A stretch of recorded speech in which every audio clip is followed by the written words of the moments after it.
one drawer or cabinet like mine that is so stuffed with plastic bags that come from various places that it's sort of pushing its way out. And so that's why we have Laurie Halperin, who's from York County, and she's been the recycling coordinator there for 14 years, and also Lisa Hardy from the Hampton Roads Planning District Commission, talking about HRGreen and their Big Bag Day. How do you like that? Can we call it Big Bag Day, you guys? Sure. You can just call us bag ladies. No, I'm not going to do that. I'm not going there. It's Don't Treat Me Like Trash, Plastic Bag Forgiveness Day, June 25th. And, of course, it's from 10 to 2 o'clock. It's on the south side. It's at Walmart. It's at the Peninsula Town Center, which is a lovely place to go, by the way, in Hampton as well. And you bring 5 plastic bags, and you get a reusable cloth bag. That's a pretty good deal, huh? You guys got those ready to roll? They're ready to roll. We're just waiting for the people on June 25th. Unbelievable. All right, so let's start. First of all, Bag Day is because we have some really cool statistics here. You want to start and tell us about why bags are an issue?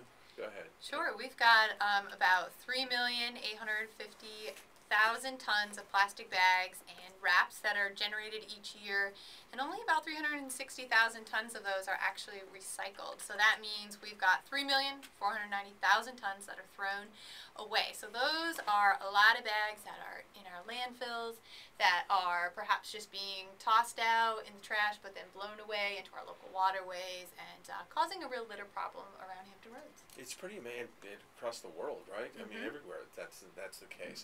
So your goal is to get people to realize that the least they can do is use less plastic bags, but also recycle them. Which is the goal? Which is the primary goal here? Both? Reduce, reuse, recycle. Nice.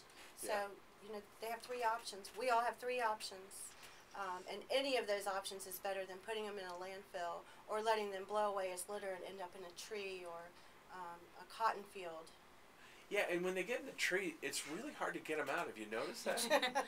Yes, they stay, they blow around, they'll start to disintegrate a bit more, but they just don't come down. So, yeah, so we're trying to help people to remember to bring their reusable bag into the store. That's really our first preference, is to encourage people to reduce the number of plastic bags that they use, and then reuse those that you have. There are lots of reuses around your home, including picking up pet waste when you take your pet out for a walk, also using for stuffing when you mail packages, keeping dirty laundry in. There's just a number of different things we can do. And then for those bags that you don't have reuses for, that are still building up in your drawers and closet, bring those over to stores that actually recycle their plastic bags. They have a number of stores around the area here that will have collection sites, and you can bring bags, any types of bag. It doesn't have to be specifically from that store. It's a cool thing on your website. We were just talking about that at HRGreenBlog.com. You can punch in your website, your zip code, and it will tell you where they take plastic bags back for recycling, right? Yeah, actually on our blog, the first step you have to do is jump on over to abagslife.com. Abagslife.com. Yeah, that link is right on our blog, HRGreenBlog.com. You'll see our article about the event. As you scroll down, you'll see abagslife.com. We're partnering with that group that is talking about plastic bag awareness and also Keep Virginia Beautiful on this plastic bag campaign. And anyway, on abagslife.com, you can punch in your zip code and you can find the nearest store that will recycle bags.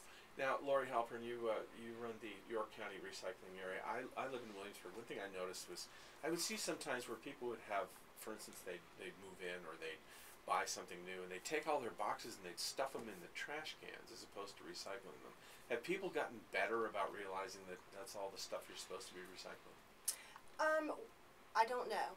I think people are getting better. Our efforts at educating are getting better. We're always looking for ways to inform people and let them know what they can or cannot recycle.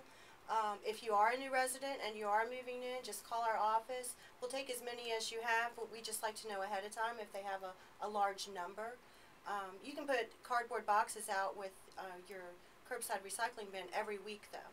Has your volume, it's 14 years you've been doing this, is the volume of recycling you've seen going up over those years? It's up and down. This past year actually has gone down, and that could be related to the economy. Less we're just not buying as many things. Right. So it's kind of hard to tell from all that. Right. But there's a huge volume that's being done all the time. Yes, sir. In terms of that, which is pretty wild. So, you know, one plastic bag use that I saw in New York City, you know, most of the people who deliver food in the city, they ride bicycles, they put plastic bags over their hands in the winter as their gloves. What do you think of that, huh? I think it's a great use. I put it on my bike seat if it's going to rain and you have it parked outside. Yes. So keep your bike seat dry there. So yeah, there's a lot of good other reuses. They're waterproof, so you know there really are endless ways. Including we're gonna have some people at the events that weave with the plastic bags, and they make clothing, and they've made other bags. So it's really there's just endless options for everybody. They make clothing. Well, yeah. What's the material these days that they make clothing out of? It's like all out of re-shredded stuff. I don't know. Some they have a name. Some there's polypropylene materials that are that's made with different types right. of plastic, but yeah, it's pretty wild what they have out there now. And you talked about those the Trex and those other materials, the synthetic materials that decks are made of these days. Decks are made of it.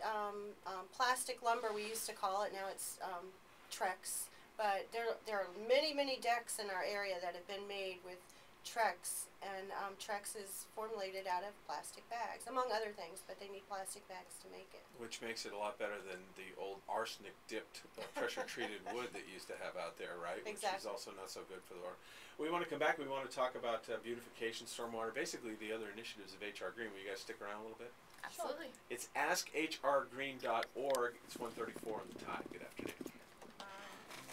Good job, you guys.